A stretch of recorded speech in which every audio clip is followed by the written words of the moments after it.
Well, hello everybody, and welcome back to this special edition of the LCI Green Room, as well as we're multi-streaming as well to Mark channel, the Knocked Conscious podcast, and we're on week 2 of the Scott Horton Provoked Book Club.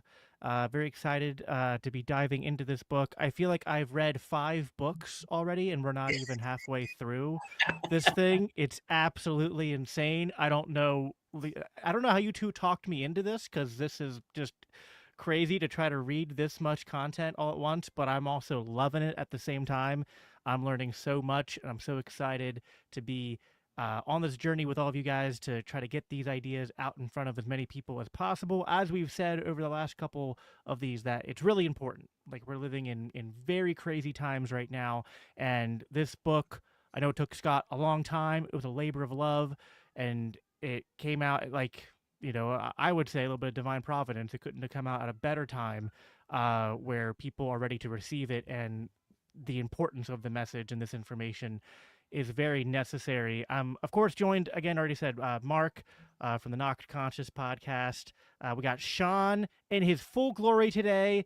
The feds are no longer disabling his video. He's not hiding out in a bunker anymore like he was last week. So we're all good there. And then, of course, I'm Jacob Winograd, host of the Biblical Anarchy podcast at the Libertarian Christian Institute. And those who follow me should be very familiar with our special guest tonight, because I've had him on. Man, I think I've had you on at least maybe 4 or 5, maybe 6 times, Kyle. I've lost count. But Kyle Anzalone, he is, I forget all your official positions. I know you do stuff for the Libertarian Institute and have your own new podcast that you just launched, the Kyle Anzalone Show, as well as still doing Conflicts of Interest. Kyle, go ahead and reintroduce yourself for those who know you and don't know you. Yeah. So I am the opinion editor at antiwar.com, which probably makes me somewhat qualified for our discussion today, because that, of course, was the job that Scott Horton had before he became editorial director of antiwar.com. And I slid into the opinion editor slot, which means I do the viewpoints for the website, hit the spotlight article every day over there. And that's, part of the reason why I just stay so in touch with foreign policy is because we're reading just, Scott did before me, and now I do just so much content from all over the place. And I'm now, after having done this job for a few years, kind of not surprised that his book is as thorough and as detailed as it is, because he did that job for well over a decade, I think like 15 years. And so just the amount that he learned doing that job, plus everything, all the research, doing the book and everything, it's absolutely incredible. And then I also work for Scott over at the Libertarian Institute, where I'm the news editor, and people often find my news stories also on the top half of the page at antiwar.com. And then I'm the host of a brand new show, the Kyle Anzalone Show. It's a kind of high production show that I'm doing, got a producer, really happy with the quality so far. There'll be a new show out either tomorrow evening or Wednesday morning. So subscribe to the channel for that. And then I also host my show that I've been doing for some time now, Conflicts of Interest. Right on. I know you also, I think, was it Scott Horton's show you were just on to talk about the conflict in Syria? Yeah, Yeah. absolutely. And I gotta say, guys, I actually read the first section of this book along with you guys for the first show, because I knew I signed up for the second. I didn't want to fall behind, or else it was going to be an absolute beast. And reading the first section in the past week was absolutely crazy and infuriating. This is a history book, right? Yeah. But at the same time that this is a history book, it's a massive warning. Right. So, Jacob, we're supposed to start today's section on page 85. And actually, on the top half of that page, Scott is issuing a warning about ungrateful terrorists. And I'm sure you talked about the Bosnian war on the last show, so we don't have to get into it. But just that we helped out terrorists in a war and it came out to blow up in our face. And, you guys are reading this. Scott's book's coming out with this right at the same time that we have this terrorist bat movement in Syria that's backed by the United States seizing power. I mean, what a more important warning to be getting from Scott Horton. Like, hey, yeah, we just bat these people seizing power, but this could still absolutely blow up in our face. And it Yeah, will. yeah. It will. I think you were looking for the word cautionary tale, I think is what. Yeah. Absolutely. No, well said, Kyle. I mean, this book is history, but it's absolutely prophetic in a way in terms of talking about what's going on, even in the current news cycle. And we brought this point up last week where I said, I know that there's that saying that history repeats itself, but I think that most people think that means like, oh, every like couple decades, right? Or every 50 years or 100 years, not like, hey, every like 6 to 12 months, the same pattern of U.S. foreign policy and interventionism is just fully on display. I mean, but there's a reason that used to be part of Dave Smith's intro, right? Like, if you want to know who America's next enemy is, just look at who we're funding now. And I mean, I don't know if that's 100% true, but it's got to be at least 99.99% accurate as a heuristic to predict, which means, I guess, Ukraine. And I mean, I don't know, I guess maybe 99.9%. Well, I guess it would be, because I would view Israel, at least their government, and Ukraine and their government as sort of the enemies of America, even though they're buddy-buddy with people in the top positions of our government. But we could go on for current events and all sorts of stuff, but we're here to talk about starting with shock therapy tonight. So just to recap people last week, if you missed it, week 1, we covered the beginning of the book, which was the end of the Cold War, and then brought it up through the Bush senior administration to the beginning of the Clinton administration, talked about some of the consequences of the Bosnian War, and we're going to get more into Clinton and his policies, and Mark is going to kick us off by summarizing this first section. So, Mark, take it away. Actually, it's me. Oh, Sean, sorry. The guy who's got a camera this week. And let me Yes. first start by saying I really apologize about last week. I really don't know what happened. My stuff just didn't want to work. And then to boot, as soon as we got off the show, my whole computer just crashed. I lost everything. It was wild, dude. So I'm glad to just have it back. My wife did it all by herself, bless her heart, because I'm a tech tard. I don't know how to deal with this stuff. I can click buttons and get online and shit, but that's about it. So, kudos to her for doing that. But for real, like, I lost all my editing stuff for my show and everything. It's gone. It's back now, thanks to her. But many apologies. Thank you for sticking with it and stuff like that. But let's just get into it.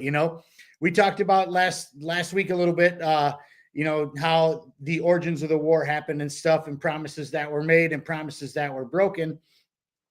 And then little did I know when I was taking over this piece, because I'm reading it week by week. I'm not just like reading far ahead. I need it fresh in my mind. It's just something I need to do for myself, because I need it like there. I can't just go and try to remember stuff. The fact that I picked up the part that had, the economy in there was perfect, because I'm big on econ, huge on econ and money, monetary system, banking system, stuff like that. So this was absolutely great to read this section, actually. So let's just get it started right now. Shock therapy. Shock therapy was really just an economic, I don't know what word I'm looking for. It was a form of economics that the West, the United States, thought they were going to, quote unquote, help the Russian economy, offering privatization. That was a big word. They kept saying privatization. But what really ended up happening was, let me grab my notes here, was a group of brats from Harvard. They actually, they call them the Harvard Boys, led by the Undersecretary of Treasury Larry Summers, World Bank economist Andre Schleifer. If I sabotage these names, I sabotage them. Sorry, y'all. Let's see. Schleifer, rival professor Jeffrey Sachs. That was easy. Along with David Lipton, Andres Aslan, Jonathan Hay, and Treasury Secretary Robert Rubin came up with a plan to help the Russian economy by coming up with a bunch of grants, right?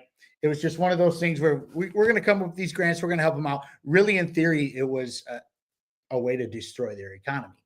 And we'll go into that a little bit more. So all that being said, they come through. Al Gore led the charge on that, by the way. And this all leads to inflation that the U.S. Essentially had to bail them out on.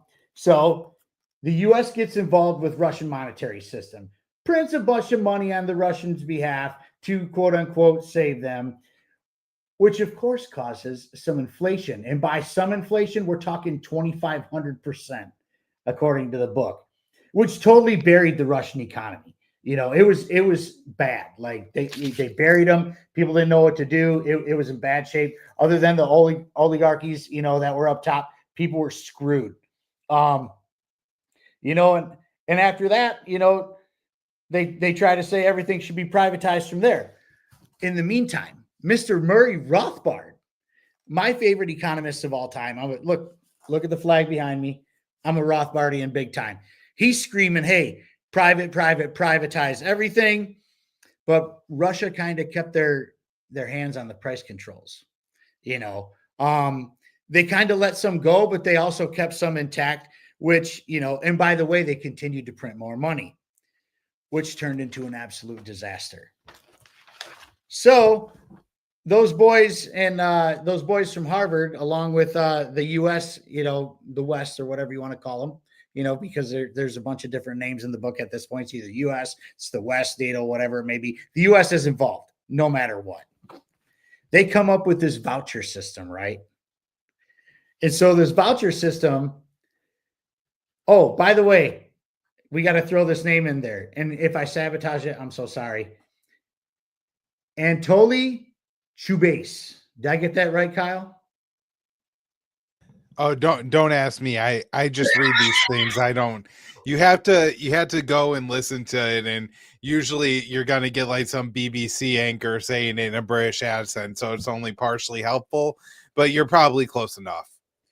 So Anatoly Chubais, with the advice from those Harvard boys, come up with a voucher program to give $10,000 in rubles. In vouchers, $10,000 worth of vouchers in rubles to every Russian to invest in these brand new companies, right? Well, the problem is Russia kind of had a lock on the companies that you could invest in and not invest in. And the ones that were worth a damn kind of were off limits. So then these people ended up investing in these companies down in the Arctic Circle, right? And let me see where I'm at here. Oh, let's see. Yes. So they ended up investing in these companies way down in the Arctic Circle. That didn't matter. They didn't mean anything. These people were getting screwed from the top all the way to the bottom. And here we are saying, hey, we're helping. Of course we're helping. Anytime the United States helps, especially here in America, you know what I'm saying? Their help always leads into something not so great. So this was the U.S.'s plan all along. They really wanted to cripple the Russian economy. They did not want to help them, and this goes back to the broken promises from before, when they said, hey, we're not going to move anywhere more east, and then they moved into East Germany, and then it was a little bit more and a little bit more. Next thing you know, they're in Poland and the Czech Republic and Hungary. You know what I mean? So this is just another way to screw the Russians, like I'll keep saying this a million times during this show. This book is called Provoked for a reason. Okay. So next on the agenda, Professor Janine Weddle wrote in 1996 calling out the Clinton administration on the voucher program, a way to prop up Chubais, which was true when the CIA warned Gore of how corrupt Chubais was. Gore called bullshit on that, which Gore later came out and said, I wasn't right about that. Isn't that something? So let's get back to 1993. 1993 was an important year because there was another coup, or at least they tried to do it again. So they tried to get Yeltsin out again, but they were responded with great force and power, and he gained his power back by overthrowing the people who tried to get him out. He brought the military in, he brought tanks. He said, "No, I'm not going anywhere. This is how it's going to be. I'm staying put. This is what it is. Sorry, not sorry," pretty much. This is Yeltsin, who loves to drink, by the way. So let's go to Davos. At this point, Yeltsin had a 6% approval rating because of how bad everything went with the voucher program and everything else that the U.S. kind of helped with. And the writing was on the wall. Yeltsin was on his way out. They were going to boot him and say la vie. We'll see you later, homie, because this isn't working out. Well, during that Davos, which at the time was called the Global Economic Forum, not the World Economic Forum, which is kind of funny. But anyways, he makes a deal with the oligarchs to support his reelection for exchange on a loan for shares program to screw the people once again. This is how he got reelected. And now this is where I feel like anything that has to do with Ukraine, I'm just going to read it from the book because that's the only way to do it justice. Let me just make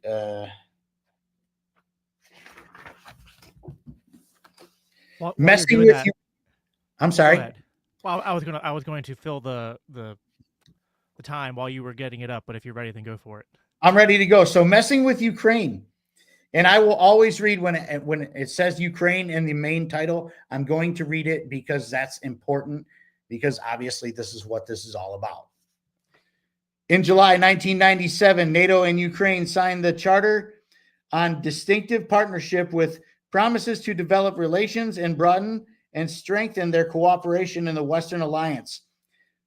Though they said that no state should pursue its security at its expense of that of another state, this evidently was a reference to Russia's presumed wish to prevent such association rather than any sort of recognition of their concerns.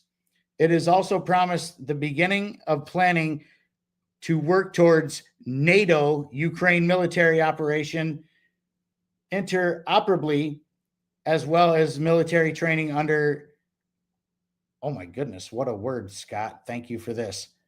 Auspices of the PFP, the Partnership for Peace, which is what we talked about last week, a purgatory for countries like Russia to be good little soldiers and hang out and conform until they can be let into NATO.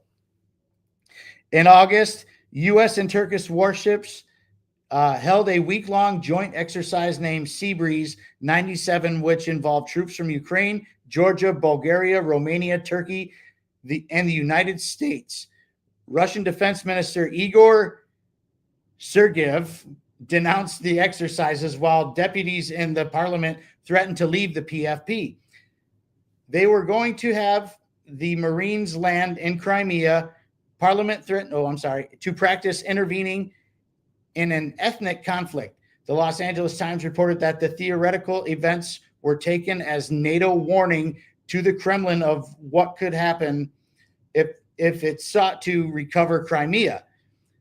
This caused an immediate reaction from Russians, so the U.S. altered the scenario to earthquake relief. Thousands of demonstrators still turned out to protest what they saw was a show of force against Russia. The Times noted that what was intended to enhance Ukraine's military preparedness may actually hurt security by provoking new problems with Russia. Yeltsin complained about this training in his meeting with Clinton in March of 1997, saying that you are conducting naval maneuvers near Crimea. It is as if we were training people in Cuba.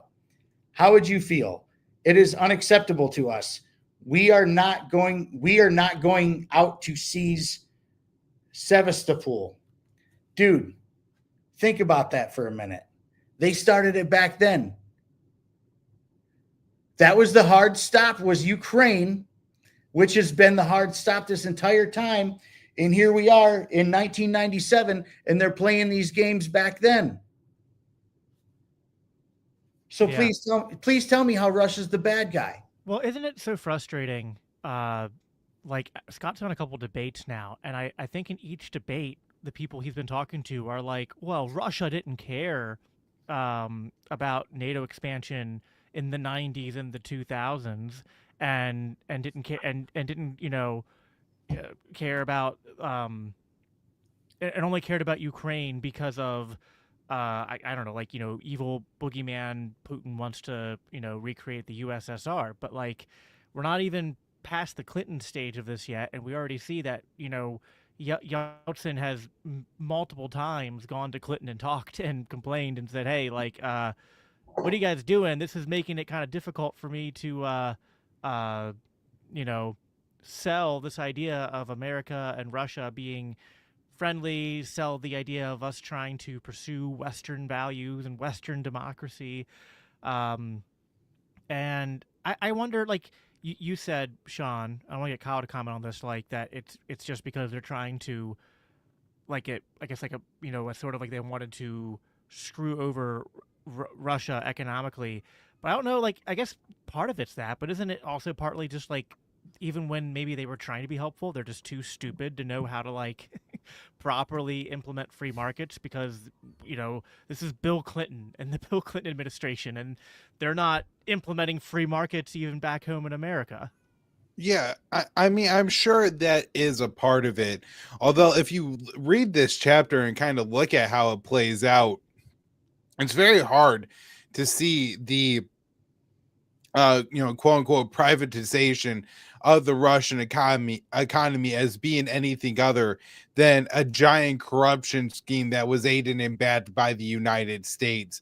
And with the corruption just being so obvious, I think it's very hard to argue that they must not have assumed that they were intentionally weakening the Russian economy in the Russian state, in the Russian future, and that was a good thing, right? And Scott gets into that, and it gets a little bit more explicit in later sections of this chapter when they're talking about the pipelines in the Caspian Sea and how the U.S. is even less concerned about making money than they are about making sure that Russia doesn't make money. And so I'm sure that's a part of all of this. But at the same time, I think, just so much corruption going on, being willing to profit off of that corruption, and at the same time, not caring about the Russian people. When I first started at antiwar.com, I would often email Scott questions. And I remember one of the first questions I emailed him, and I couldn't believe it. I read this and I checked it, and I was like, this just doesn't seem right to me. So, Scott will know the answer. He'll know like who's debunked this. And that was that the situation in Russia actually got worse after the fall of the USSR.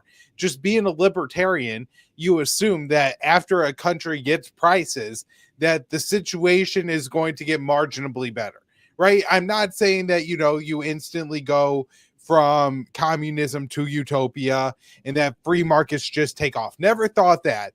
You just assume that, the average life expectancy goes up a little bit because, prices in the healthcare sector help you determine, where to send, and have doctors and medical care and all these kinds of things that you assume would happen. Actually, the life expectancy in Russia dipped. The outlook for Russians, the alcoholism skyrocketed, suicide skyrocketed, right? The people there were miserable. Their lives were terrible. They had no opportunities whatsoever.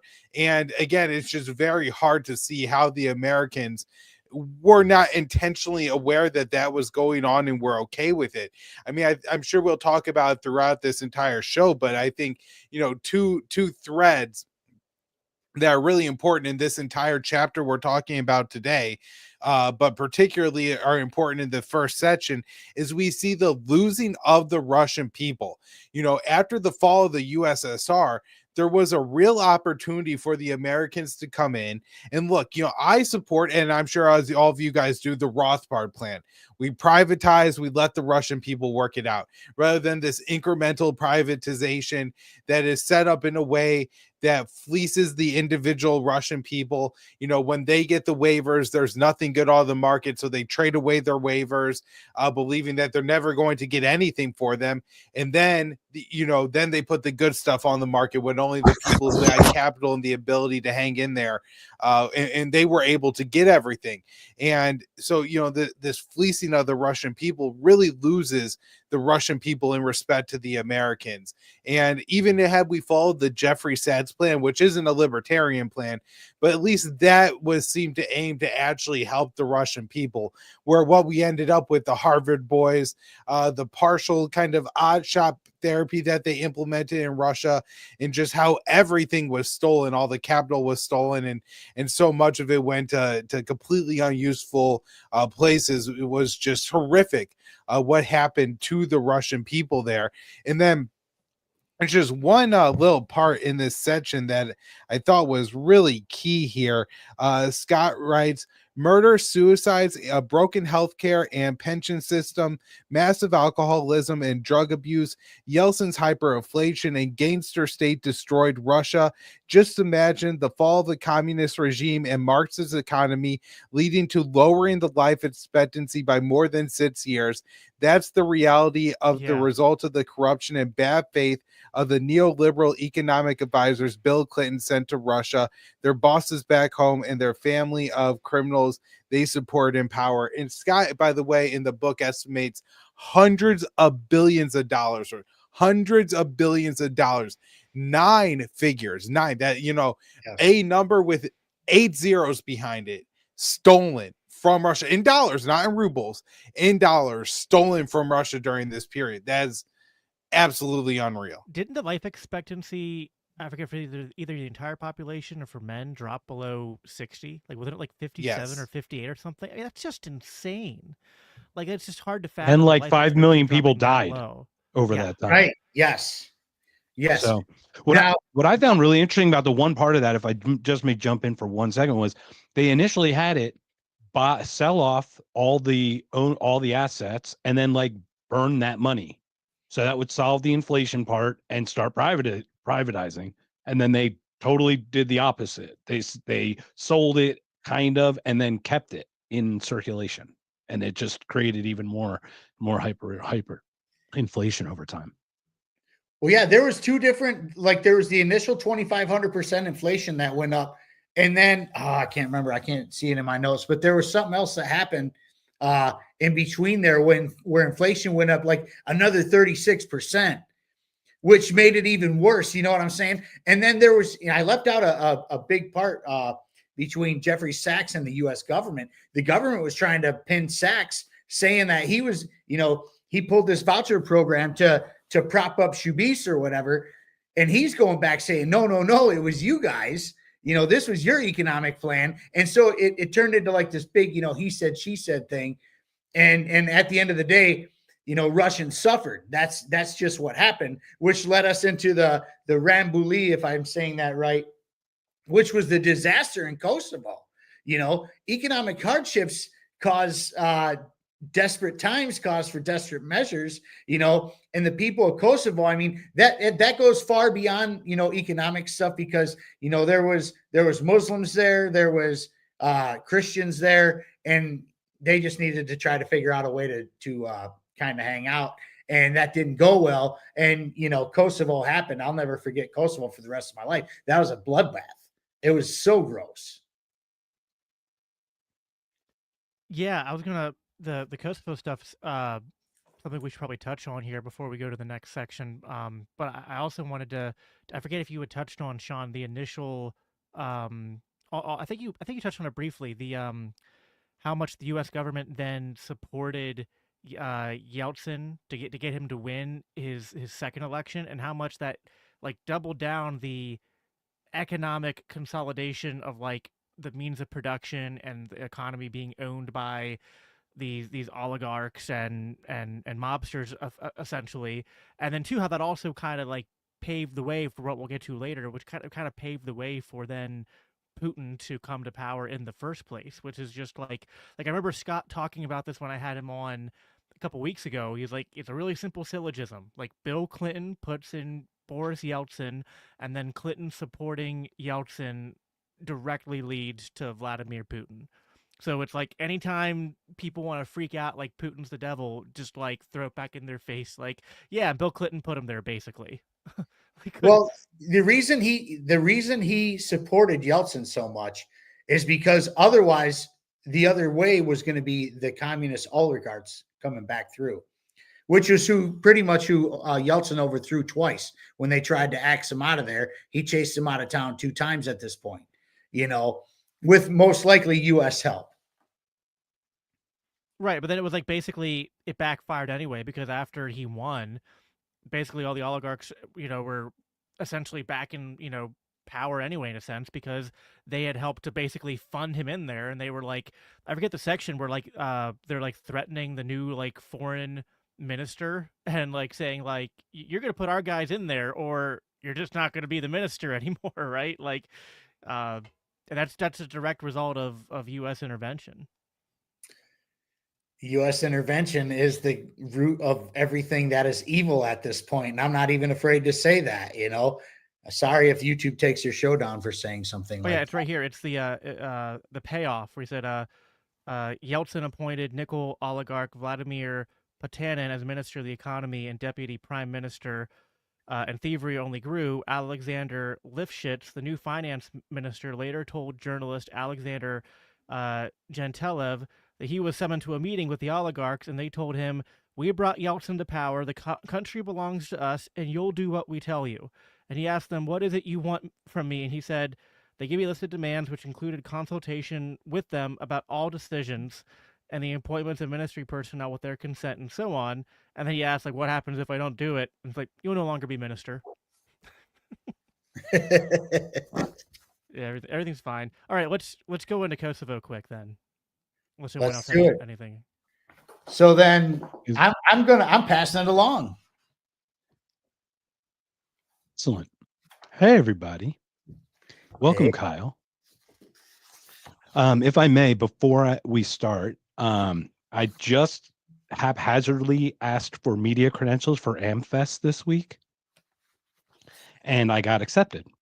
So I have no idea what I'm going to ask a bunch of people who believe in supporting Israel for 4 days, what their thoughts are, but we'll see how that goes. So I'll see if I make it out of there unscathed.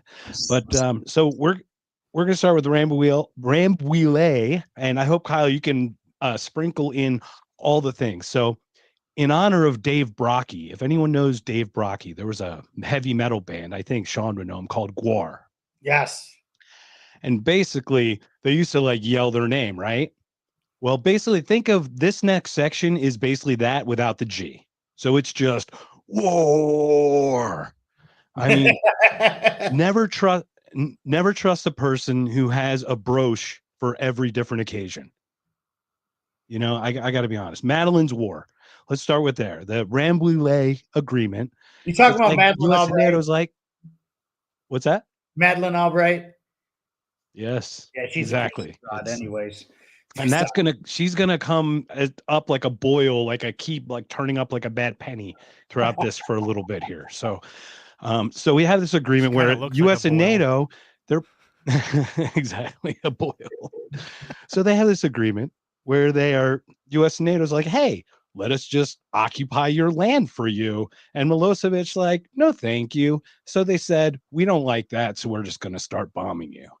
Kyle, can you give it shade a little bit more? I just kind of put the outlines there. Please shade and color in if you may. No, I mean, I think you're doing a good job. I'll let you keep going, and I could jump in with some thoughts in a minute, but I'll let you keep going and fill in a little bit more details. Sounds great. So thank you. So basically, that didn't do so well. So basically, we started occupying Serbia and Kosovo and Yugoslavia and everything. And that's basically, they became under protectorate of NATO. So imagine if they're on the border of Russia at this point. Imagine there was some conflict there and NATO's there. It automatically draws them into some conflict. And you just see them encroaching more and more and more sitting on top of Russia's space. They're just looking for that little conversation space. So NATO expands. We have 1999. We have Poland, Czech, and is it Hungary, I think, joined NATO. So once again, these are the 3 countries they initially said no, right? This is before the Ukrainian red line. So now they're like no, and now they're in. And here comes NATO expanding. Then we get the Balkan Wars. So after the agreement, we're looking at the Balkan conflicts, and this is just where this is all the 90s stuff, right? The role of NATO and Bosnian War and the Kosovo War. They are the broader conflict, U.S. foreign policy. Let's just do it. We'll just sweep everybody out.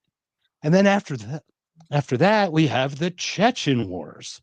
So we've got the Russia military campaigns in Chechnya, the international implications, and they're discussed where the U.S. foreign policy indirectly influenced Russian actions. So it's once again, this book, to Sean's point, is called Provoked. It's not justified per Scott's point. It's provoked. They have said time and time again, this is unprovoked, and we're finding puzzle pieces saying something to the contrary. So I'd love for you guys to jump in. Yeah, I had a section here highlighted that I thought summed up Kosovo fairly well from Scott. It's on page 108 in his section titled Illegal. He writes, on March 12th, 1999, Poland, Hungary, and Romania were officially admitted into the supposedly purely defensive NATO alliance. Just 12 days later, NATO launched a 78-day air war against Serbia to guarantee the independence of Kosovo. That war, called Operation Allied Force, was based on the outright lie that the Serbs had massacred 100,000 Kosovo Albanian civilians and the threat that they were sure to obliterate the rest. In launching that war, Clinton sided with the Kosovo Liberation Army, or the KLA, a violent insurgent group which had been funded by communists and the sons of fascist militias supported by Italy in World War II, though by 1998 they were better described as heroin dealers and bin Ladenite terrorists. President Clinton bypassed the UN Security Council, where Russia had inherited the USSR seat and veto power, and instead waged war on his own and NATO's pretended authority. Clinton did not even bother to seek authorization from the Congress, official declaration of war as required by the U.S. Constitution, before bombing campaign, where H.W. Bush began the Iraq War in 1991 to enforce U.S. resolutions demanding the reversal of Iraq's illegal invasion of the separate sovereign state of Kuwait, and reluctantly obtained an authorization from Congress. Clinton was watching this war with no authorization from anyone. And so it just goes in and he explains how this war happened for the U.S. for absolutely no reason. Scott has a lot of details in here about how the U.S. was allied with Al-Qaeda in this conflict that I think is really important. And it's kind of like his section later in the book that we'll get to on the Ukrainian Nazis, where he does a really thorough job of documenting this. That way, when people say, oh, it's overstated, or these really weren't the Al-Qaeda guys that later knocked down our towers, Scott really details how these were the same guys. Now, on Kosovo, Scott, I think, has a great summary here on page 122.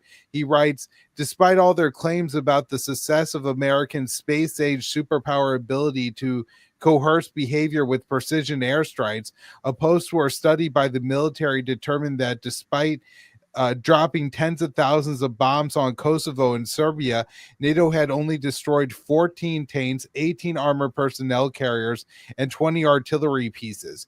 58 successful strikes out of more than 20,000 bombs dropped. Clark's Air Force had been completely fooled by Serbia's cardboard tank force deployed to distract them.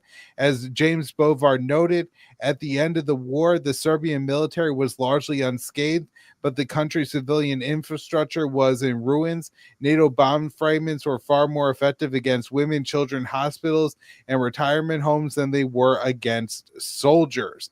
And so that's major. And then, of course, Scott details at the end here how this was really big for the Russian people, understanding that NATO really is an offensive threat to them. The timing of this coming right after NATO expansion, I think, was all the sign that the Russian people really needed. And then, you know, a couple more notes on Chechnya here is just, again, the real documentation of the terrorist involvement in the Chechen war on the side of the Americans here. And of course, how all this helps Putin's rise to power. And so, this makes a lot of sense, right? If your country is being humiliated, economically, on within your own spheres of influence by another country, and your leader is a drunkard who can't even show up to work and who is owned and is corrupt, then a strong man like Vladimir Putin, who talks so positively about the history of Russia and shows to have, you could hate Putin for this, but just understand, if you were a Russian citizen, the way he talks about Russia is just as inspiring as an American politician giving a rousing speech about George W. Bush, or not George W. Bush, George Washington and Thomas Jefferson. That's the way he talks about Russia. And so that, understanding that the humiliation of Russia is absolutely going to lead to a strong Russian nationalist to come to power in Moscow. And Putin's a very calculating man, so he didn't act like a bull once he got in and immediately waged war against NATO over Kosovo or in Albania or in any of these wars that we talk about. Now, he was absolutely brutal to the Chechens, right? So we had the Americans, basically doing to the Chechens what we did to the Shias and the Kurds in Iraq following the first Iraq war, right? Where we encourage, we agitate, we try to get them to rise up against the central power. And then once the central power hits back, we just leave them to completely get decimated time and time again. Because overall, in the grand scheme of geopolitics, what's 10,000 Kurdish lives for a propaganda point in Washington against Saddam Hussein? And I think the same thing was true with Moscow when we look at Chechnya. Excellent points. Yeah. So I'll continue just a couple more points, if I may. The next point is the missile defense systems. We cover that point. Scott covers it very extensively. The U.S. withdraws from the anti-ballistic missile treaty in 2002 under George W. Bush. They planned for missile defense systems in Eastern Europe, in countries like Poland, Czech Republic, which are direct threats to Russian security. And Russia's sitting there like, what are you doing? They're like, oh, we need them against, I believe they said Iran. And they're like, you need them against Iran over here?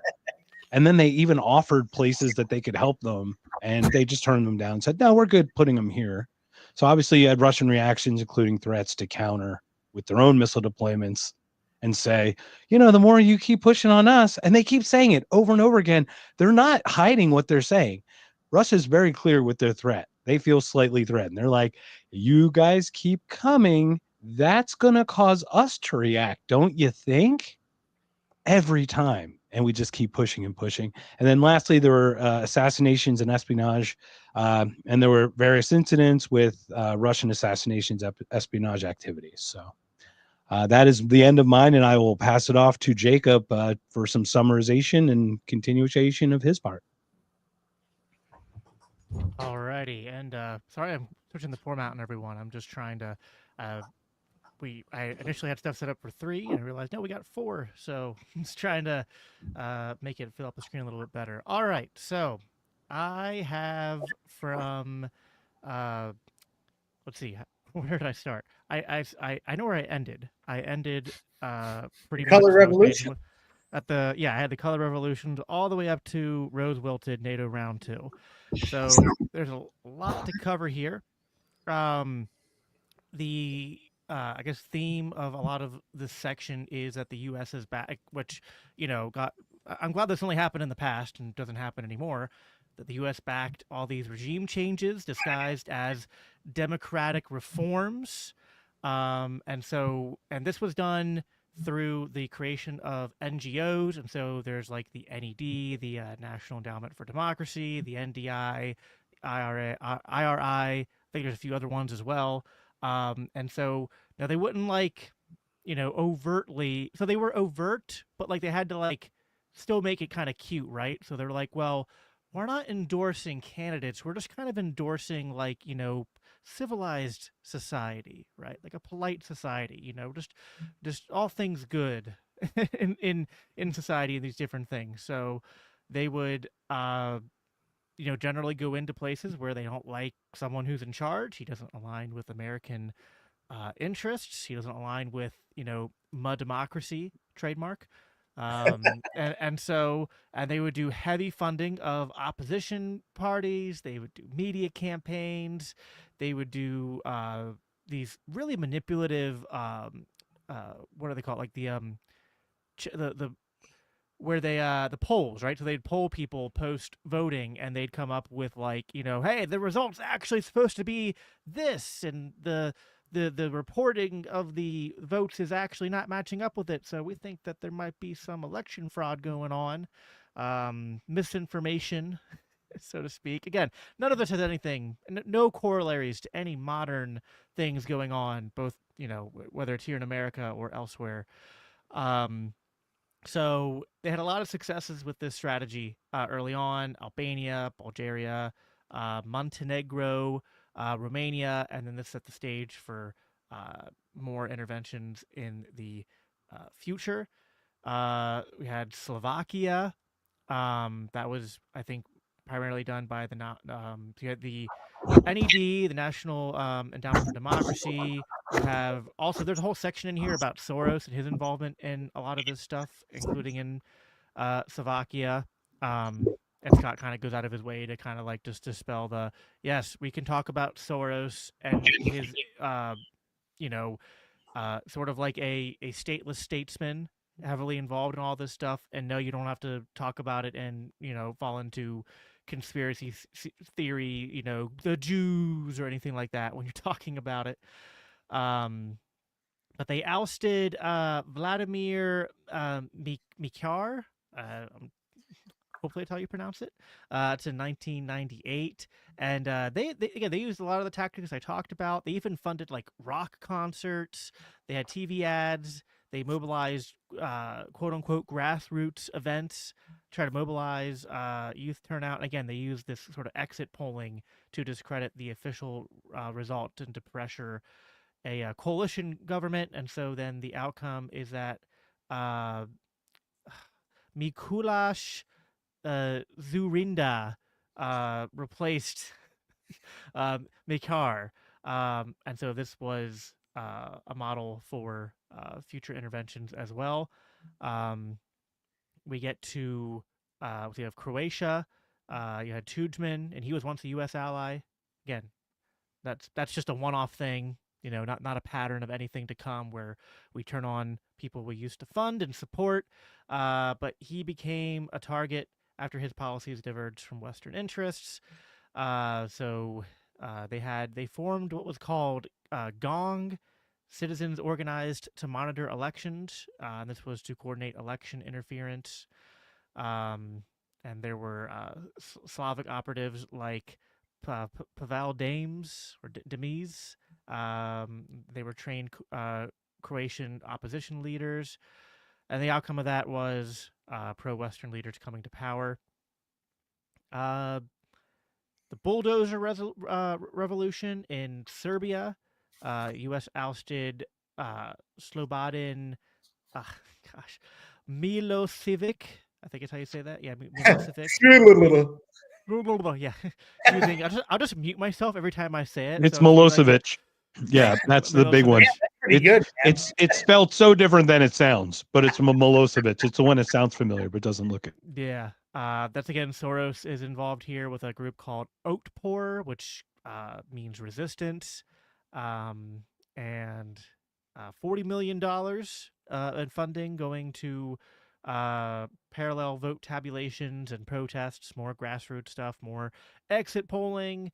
So we see a pattern coming up here.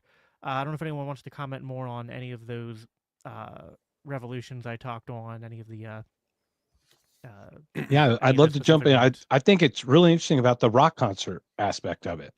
We're seeing Scott and Mike Benz cyber online, right? Mike Benz, he talked about how they use rock concerts to distract and to draw people in. They get in this rhythm and it helps build them up and gin up their power and everything. And once again, we talk about Broche Lady, Madeleine Albright. She was one of the ones in one of those revolutions where did the Black Fist come from BLM? oh my gosh, it came from one of the revolutions in the Eastern European breakaways. So there were even pictures of Madeleine Albright with the black fist, and it was Madeleine Albright. They spray painted her face on it. So it was pretty funny at that point. She's an evil Yeah, of woman. course. Everything Oh, her dude. name was on. She's about as bad as Margaret Thatcher. Swear to God.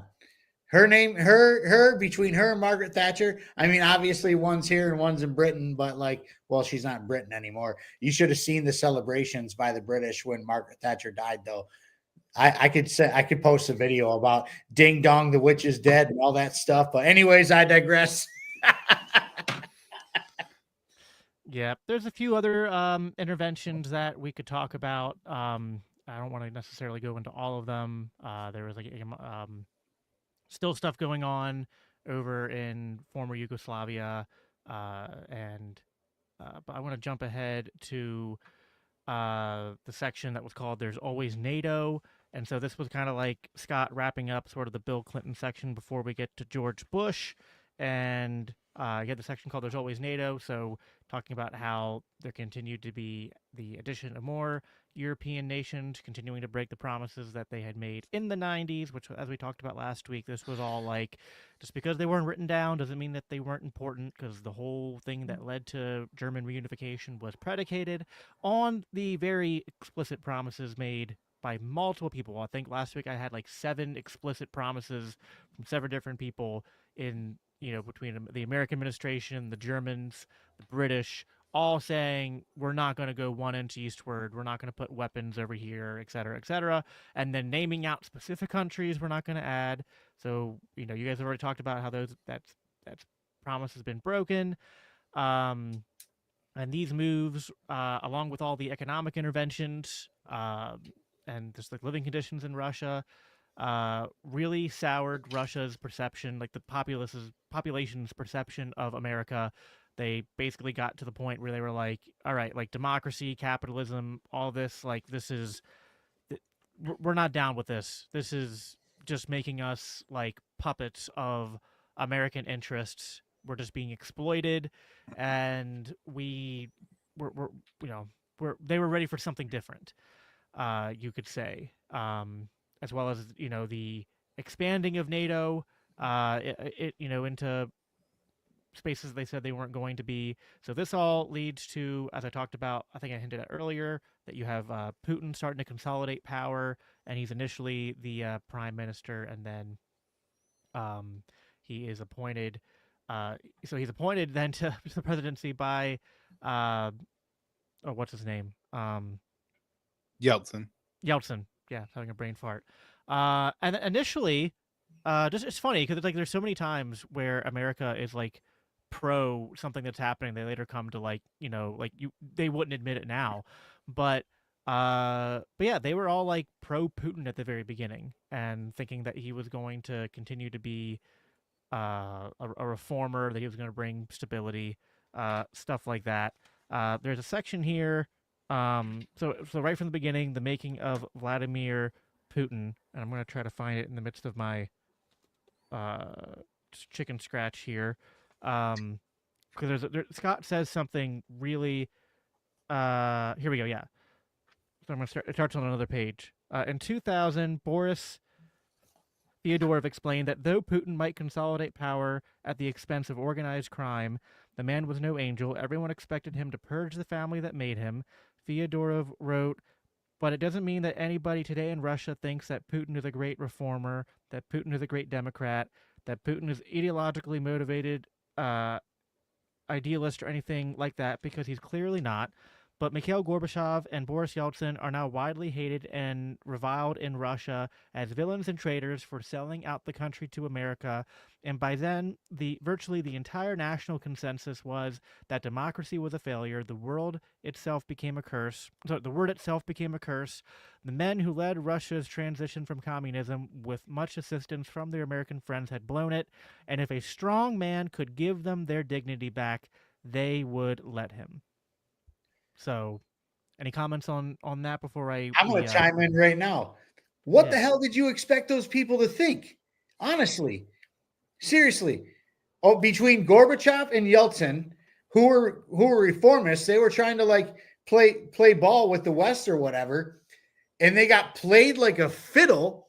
Not only when the promises were broken with the NATO, saying, nobody's coming closer, they came closer, and then all of a sudden NATO is carpet bombing Slavic states, which are touching Russian borders. Are you kidding me? And then they come back and they destroy the economy. They destroy them economically. What are people supposed to think? That they're not wrong. I don't know. Like, I don't care if I catch hell for this. They're not wrong. They got screwed by the Americans and or NATO both, and they're mad. And so they're going to go with the guy who says they're going to stick up. He's going to stick up for them, protect them from these people, and he's living up to his word now. It's plain and simple. I mean, I don't know what else to say to folks. Yeah. Well, the last paragraph in the Clinton section basically says something I think Kyle alluded to earlier, which is that Russian patriotism is a powerful force, often compared to America's own sense of their country's special destiny. They did not react well to being robbed blind, starved, and threatened, especially by their longtime foreign rival. Instead of heeding the lessons, we talked about this last week, of Versailles, and treating our defeated foes with respect, President Clinton kicked the Russians while they were down, sowing extreme deprivation and resentment that lasts to this day, setting the stage for the rise of Vladimir Putin. And again, I mean, I'm a bleeding heart ANCAP. So on one hand, like, I could get into a purity spiral and say, well, I wouldn't have liked it if America had been friendly to Russia, because then they just would have, been really friendly, and it would have been statism, and like it would have been like I could go down that purity spiral, or I can live in the real world and go, you know what, like, we wouldn't be on the precipice of World War III. I mean, I don't want to be dramatic because I don't actually think that, but the point is we're way closer than we should be to that. And there'd be just a lot less innocent people being killed, right? If we had if we had actually done a legitimate effort towards collaborating with Russia, towards bringing them into sort of like the quote unquote West, actually doing things good for the good of their economy and not just for the good of American hegemony, American interests. So, anyone else? Kyle, Sean, Mark, anyone want to add any more to that? Yeah, I mean, I think, everything Sean said earlier, and just to add all the color-coded revolutions and the fact that anytime there's an election where the results are the opposite of what the Americans want, they cancel it, including in Russia, or the fact that in particularly 1996, the Americans rigged the election for Boris Yeltsin in a way that, is 10 times the conspiracy that Russiagate was even alleged to be. Of course, Russiagate is all fake, but even if every word of Russiagate was true, what we overtly did, what Time Magazine reported the Americans did in Moscow in 1996 is so much worse than Russiagate. And so why would Russians think elections are a good idea if it's just apparently the way America controls the world? And I think this is actually one of the most important sections of the book, because once you read this, you're never going to not be able to see these things happening in real time. We just saw two this past year, at least, Venezuela and in Georgia. The Americans forced the Venezuelan government to hold elections. They held elections, and then after the elections are done, they declared a different winner and said, oh, we have this independent Carter Center that tells us that the opposition actually won the election. When meanwhile, the Carter Center is funded by the State Department, right? This is exactly the same things that were going on in the 1990s and the 2000s. The same thing is happening right now today in Georgia, where they're, getting all the young people all roused up and in the streets. And of course, I think it's happening right now, probably because the CIA is worried that Donald Trump may not sign off on these operations, and they have a friendly year right now with Joe Biden. So we're seeing these things happen. Now, just one more thing. I had this under my Bush section, so I forgot to mention earlier when Jacob did. But he mentioned the destruction of the nuclear treaties under the Bush era, and particularly the anti-ballistic missile treaty. Now, this is one of the most important things because what the U.S. does is after we get out of the anti-ballistic missile treaty, we put the Aegis Ashore missile defense system in Poland and Romania. And this actually ends up happening under the George Bush administration towards the end of it, but getting out sets it up. And the reason that this is so important is because that missile defense treaty system, while missile defense system, the Aegis Ashore, it can also fire Tomahawk cruise missiles, which the U.S. does have the capability to put a nuclear warhead in. And so this is effectively Russia putting launchers into Mexico or Canada that could fire nuclear warheads at the United States of America. Obviously, this is completely intolerable to Russia. And you know, this is again, you know, when we're talking about Provoked, of course, Scott does a really good job of detailing the million little provocations towards Russia, all these color revolutions, all this little, or I mean, major economic warfare that certainly do add up to a lot. But then there are these just major events too, like the destruction of the anti-ballistic missile treaty, and then putting the Aegis Ashore missile system in Poland and Romania. Let me add a little bit of context to that because you're so right, but what makes that more impactful is that like you see how, like, and again I want to preface this by saying that I'm not saying Putin is an angel. I'm just I think we all as libertarians know here that it just does not, these situations rarely boil down to good guy versus bad guy. It's a lot more nuanced than that, than a sort of like Saturday morning cartoon version of history and conflicts that go on. But for all of Putin's character flaws, for all the libertarian critiques we could throw at him, post 9/11, Putin really still was trying to build a friendly relationship with America and the West. Like, he was like, hey, listen, like, listen, Russia could have, and Putin knows this, right? He could have just said, hey, 9/11, well, you had that coming. You guys have been messing, around, mucking a buck over here in former Yugoslavia and Bosnia and all this, supporting the Mujahideen over here, basically creating the sort of like foraging ground, the sort of like petri dish that then formed Al Qaeda, that formed those who would do 9/11. Our intelligence agencies had opportunities, as Scott goes into and explains, to pick this stuff before it ever happened, and not only ignored it, but like we continually went, no, we're supporting them. They're helping us, right? Like we're not going to label them terrorists. There was that section, I don't think we touched on it, but where Clinton said, like, oh, we owed them one, right? So we're going to support them over here, even though we're still building these bases in Saudi Arabia and, blockading and throwing bombs into Iraq and whatnot. Like, that's what they're upset about. We're not going to change that, but we're just going to, help them with some other stuff over there and hope they forget about it, which is just crazy. But to get back to Putin is like very gracious after 9/11, says like, we want to help you, we want to support you. Then even after they start, they throw the treaty out and they're going to like build these missile systems in Poland. So then, Putin's like, all right, well, this seems like a problem. And he's like, well, if you're concerned about, like the official explanation was to have systems in place to thwart missile strikes from Iran. And then Putin's like, all right, well, Iran doesn't have missiles that you need to worry about right now. And if you ever did, we would have a heads up on them because we would see them testing them before they ever used them. And so you'd have time to build those systems before they ever became an actual threat. But he's like, listen, how about we just partner on this? How about if you're concerned about Iran, it's like, fine, let's make this a joint American-Russian project where we work together to sort of like create systems that are aimed at defending all of Europe from potential threats in Iran. And I think so. He had the one idea. He suggested they put stuff in the Mediterranean or Italy, or saying that I forget which. I'm trying to find where he said it. Didn't he let him borrow a base? Didn't he yeah, offer well, one he of was his own offering that. bases I'm trying to Yeah. find. in He was offering. Kazakhstan or something? He at Yeah, least he was. offered. Yeah.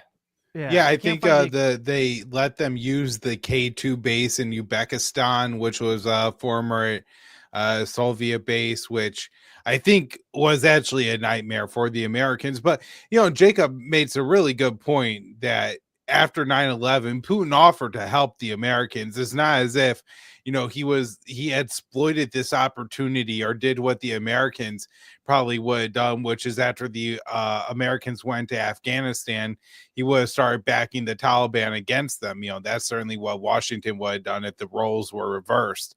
It's interesting that Putin tries to help and sees it as an opportunity to really, I think, make Russia a part of the West. And instead, Russia is just once again rejected.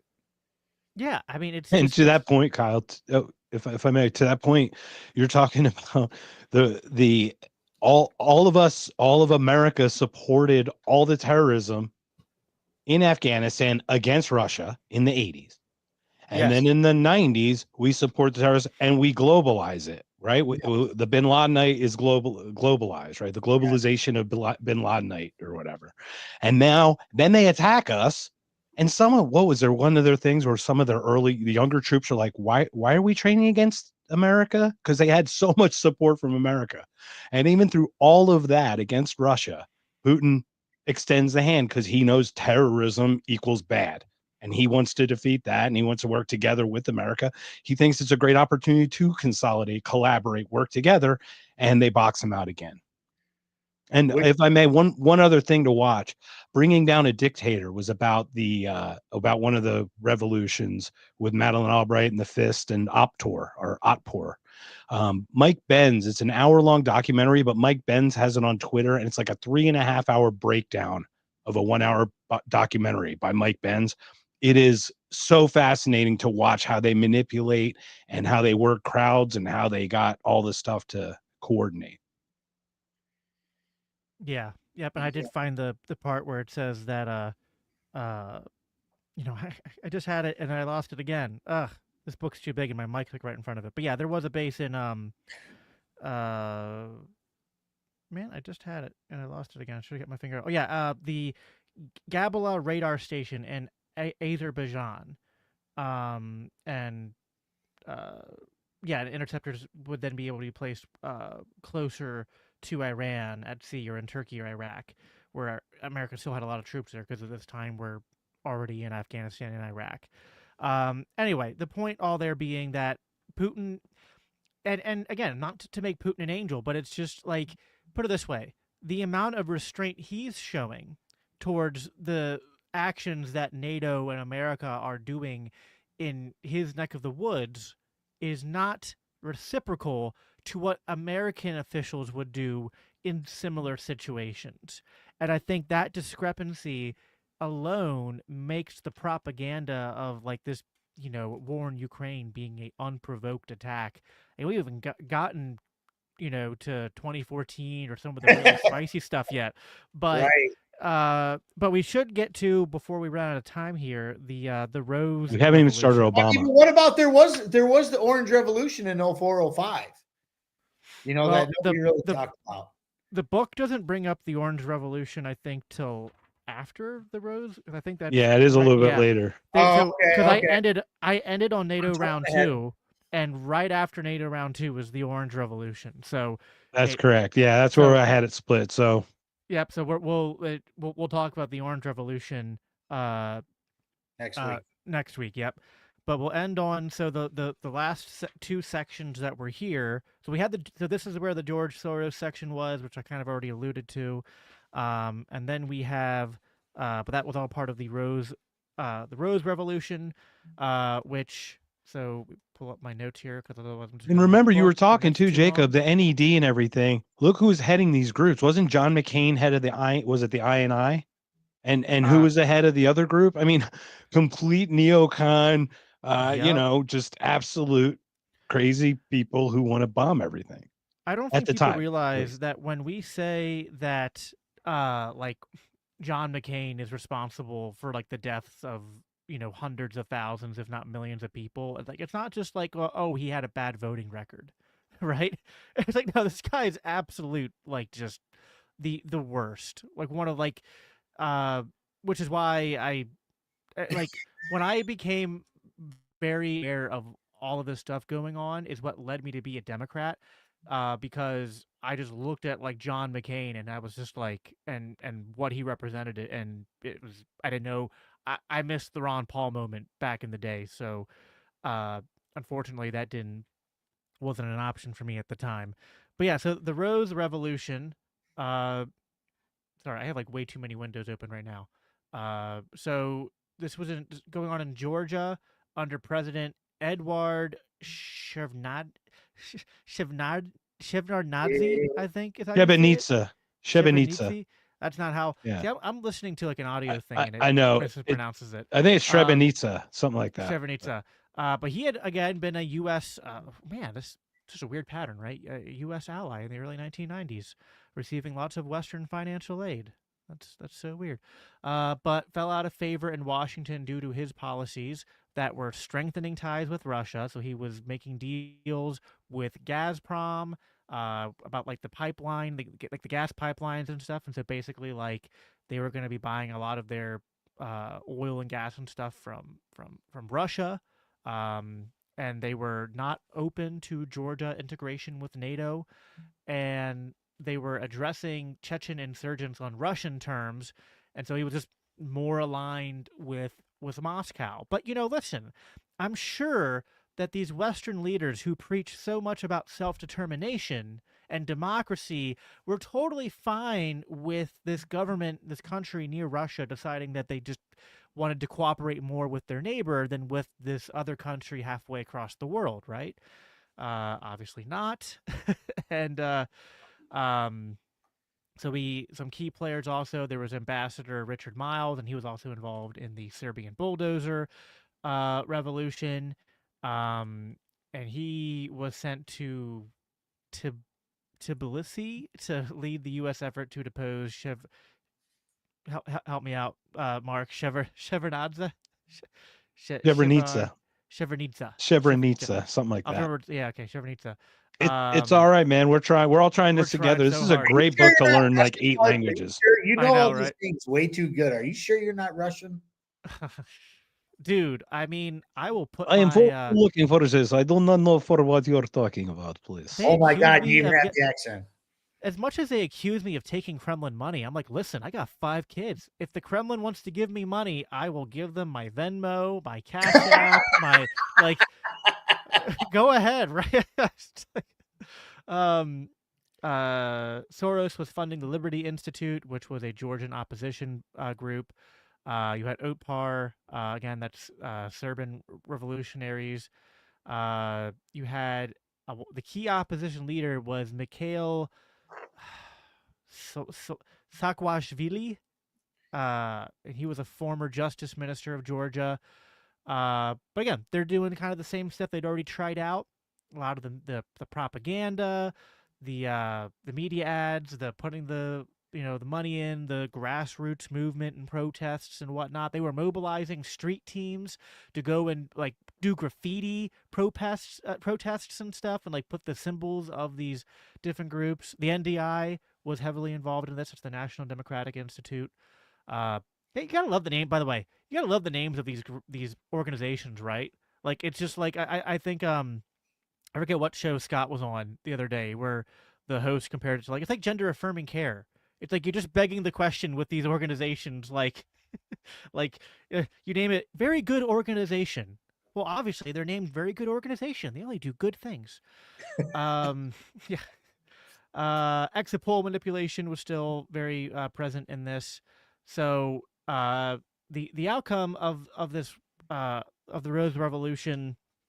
So like they didn't quite win the election, but Shevardnadze was still like going to be. So there's going to be like a coalition government, but he was still going to be the head. But then the U.S. government, all the people involved, the different NGOs and stuff, were just basically like, this election was rigged, and stuff like that, and put so much pressure on him, and so then he resigned under this immense external pressure. And he called the coup a victory for democracy, which is pretty funny. But then the next guy they installed, that was Saakashvili, then wins the 2004 elections with 97% of the vote. I'm sure that election was totally fair and free. Nothing to see here. Everything is fine. You know, and now everything's right with the world because all these Eastern countries are now aligning with the West, and Russia's being completely isolated. And I'm sure that treating Russia as this bad guy that we shouldn't get along with is not going to be any type of self-fulfilling prophecy in the least. So, um, there's a lot more we could go into about that, but that's kind of where I ended, was the Rose Revolution. Is there any other points in that section anyone want to talk about, or anything that came to people's minds in that spot? I like that. Well, I don't like, but the fact that the olive branch was the olive branch was extended by 3 different presidents of Russia at this point. And not only were they shot down, they were shot down, spit on, and kicked on, and bent over. Like this is a fact. Like the last three presidents they've had have tried to work with the United States and or NATO. They really did. The fact that Russia extended an olive branch after 9/11 was a very huge deal because our so-called quote unquote allies like Israel didn't do a damn thing. Probably because that's not true. That's not true. They danced in the streets about it. Well, I mean, they were in on it too, but that's a totally different podcast. Get me going. Benjamin Netanyahu said, "This is great." Yeah. I mean, oh my God, we should probably do a podcast on 9/11 someday. But I digress. Anyways, promises were made, promises were broken, the economy was destroyed, olive branches were still extended to the United States. They spit in their face. Why is it a surprise that Russia is upset at this point? Why? It shouldn't be. It's a surprise because the mainstream narrative is saying that Russia is this big bad bully who, invaded this country for whatever reason they decided they want to take the land, right? Well, that's not true. And this book is proving it. And this is why we're doing this, But the fact of the matter is U.S. foreign policy is so vile and so gross that not only have they done this to Russia, not only did they actively give money and weapons to Afghanistan in order to put military bases in Afghanistan while we were at war with them to boot. Wow, right? Now we're actively Zach Attack. I see what you're laughing at. But no. Now we're actively funding Al-Qaeda in Syria right now. So please tell me where the United States government is the good guy when it comes to foreign policy. By the way, anybody who has served in the military post 9/11 is probably very, very, very, very upset at this moment. And I'm mad too, as should the rest of us be. This is sick. So, hey, if you want to believe the United States is a good guy in all their foreign policy, go ahead. You can live in blissful ignorance. We're here to tell you otherwise. Sorry to be so harsh, but I'm being very honest because I'm tired. I'm tired of this. It's sick. It's gross. People need to wake up. I agree. What's interesting about that too? Oh, go ahead, Jacob. Well, I was gonna say I think it's absolutely like the last section in the NATO round 2 part. Even like the New York Times was writing that, to Russia, the meaning is clear. The alliance still views it as a potential enemy rather than a partner, which goes against what George Bush said post 9/11 when he met with Putin and was like, I looked into his eyes and I saw that he was a good man and all that. And that's my really bad George Bush impression.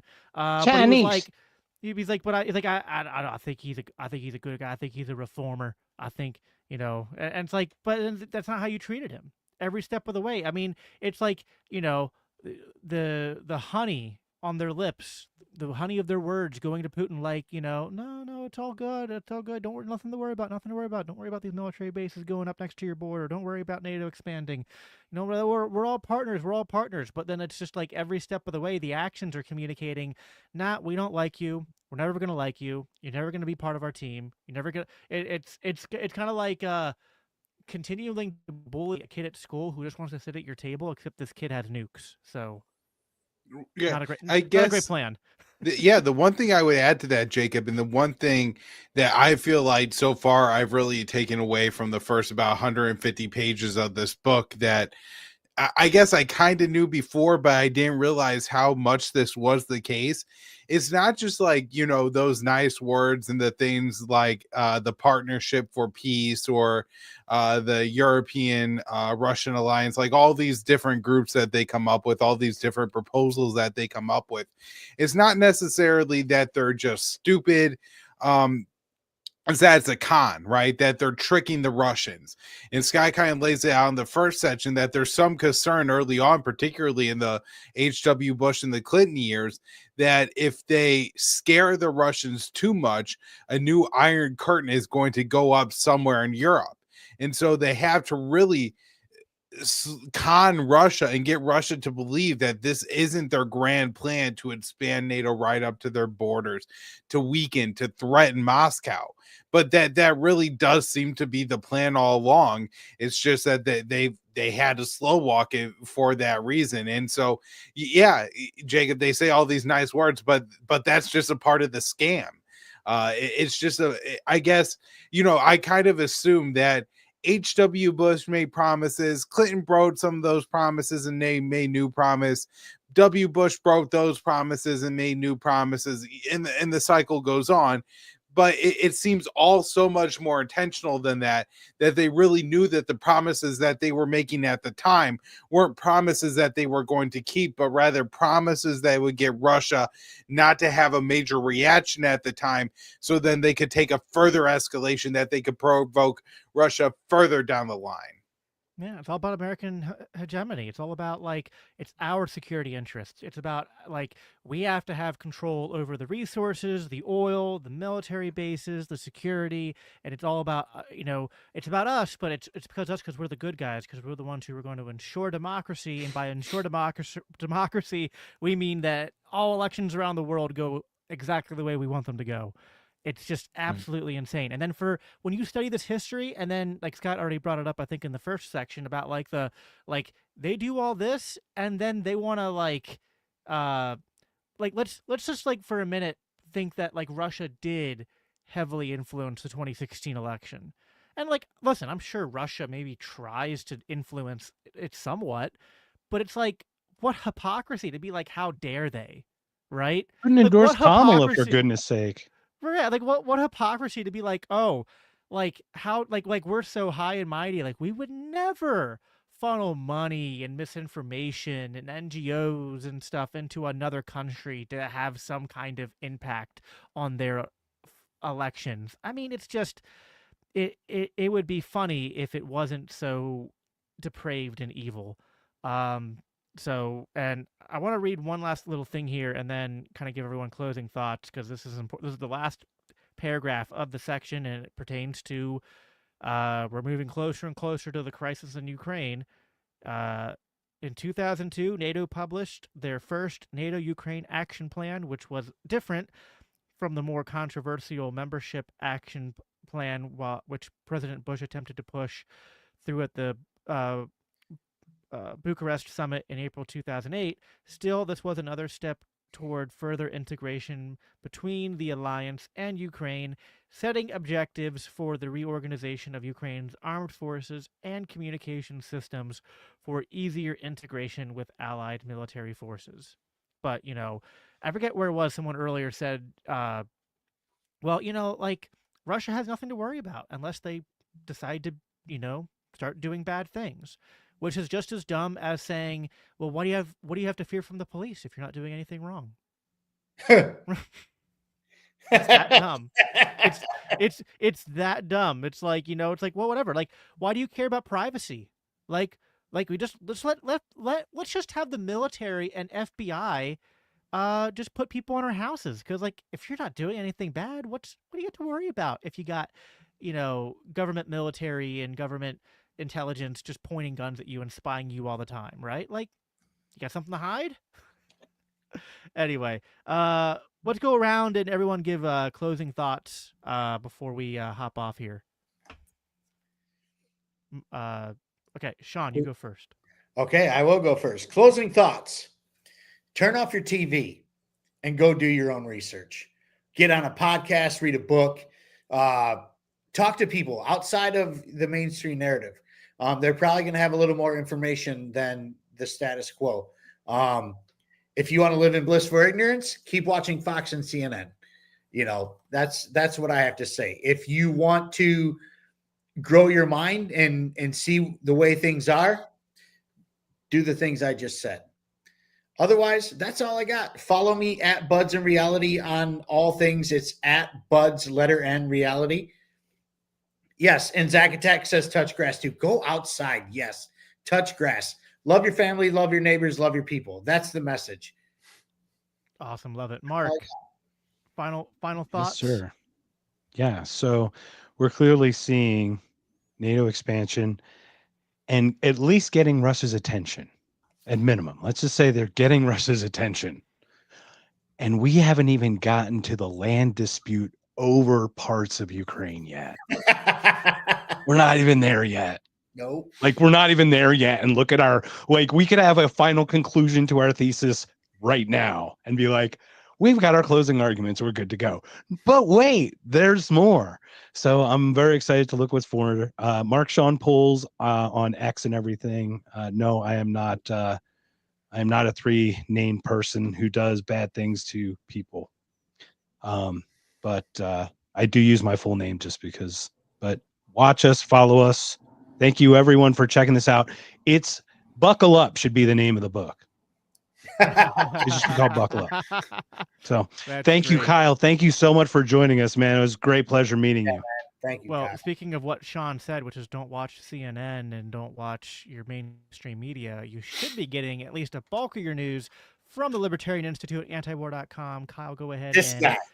One more thing, if I may. Invite people who disagree with you to watch this stuff. But don't attack them. They're not stupid idiots. You could say, hey, you just might not be informed the way you might not know this information. Please, I welcome you to watch this. Come and join us. Look, there's comments. You can even refute in the comments and we'll look at it and maybe even bring it up. So we need to make our own NGOs, like National Endowment for Liberty. That's just like a propaganda institution that just puts up Libertarian Institute articles and podcasts on just like TVs, like in random cities and stuff. Kyle, go ahead and your closing thoughts and where people can find you. Yeah, I mean, guys, thank you so much for having me. And look, Scott pays me, so I gotta say it, but I don't gotta say it because it's Scott Horton, and if because he pays me, he won't ever require me to say this. This book is really phenomenal. I think it's a really good combination of his first 2 books, Fool's Errand and Enough Already, where it kind of has the same pacing as Enough Already, where it's taking you through the story fairly quickly, where you're learning new things, and at the same time, it has all the same documentation as Fool's Errand. And so the book's absolutely fantastic. I think you're really going to enjoy it. And as I've kind of pointed out through this, enjoy is the wrong word. It's going to infuriate you. But, when you read a book, you want to feel like the most important thing is feeling like you're not wasting your time. And you will not feel like you're wasting your time reading this book.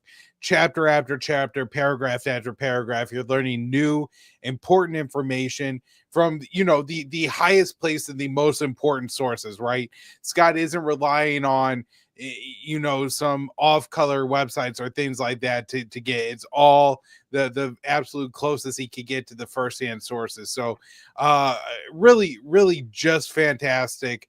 I can't recommend it highly enough. And so much of what's happening in this book has really important lessons for what's going on today in Syria, in Ukraine, around the world, in Venezuela, anywhere where we're trying to color revolution. And if you guys can, check out my new show, The Kyle Anselmo Show. I really appreciate it. Yep, and I have Kyle's new show linked in the description of this video here on YouTube. So definitely go check that out. Everyone, wherever you're watching, make sure that you are subscribed to my channel as well as all three of the other gentlemen here on this panel, that their channels as well. Give this video a thumbs up so more people can watch it. I'll, of course, plug again the Libertarian Christian Institute, as the bottom ticker there says. If you appreciate this kind of content and these kind of conversations, LCI is hosting this, and we're a nonprofit, just like so. Listen, donate to both the Libertarian Institute and the Libertarian Christian Institute. We're all out there trying to promote this very vital message of liberty and peace in this chaotic, dangerous world we live in. And other than that, we'll be back again next week, same time. We probably will be. I'll make sure we're all good for Christmas week. But if there's any changes, we'll make announcements. And other than that, but yeah, they should be, other than maybe not next week if there's an issue, they should be every Mondays going forward. It's past the deadline technically, but as someone I saw, Gunpowder and Vanilla said earlier, which I'm trying to find that comment. So she is part of the LCI book club that we're doing as part of this whole Provoked series that we're doing. So if you want to have, get even more involved and have some private, conversations and discussions on this book and these sections, we're technically past the deadline if you didn't sign up yet. But this will be the last night I allow it. If you go to find me on Twitter at Biblical Anarchy, message me if you want to join, and I'll get you hooked up. But that's all I have for you guys. All we have for you guys for tonight, and we'll be back soon. Thank you again, everybody, for listening. Thank you, guys. Thank you, Kyle. Thank you, Mark. Thank you, Sean, for being here and helping us get this together. And we'll talk to you guys next time. Until then, take it easy and be safe.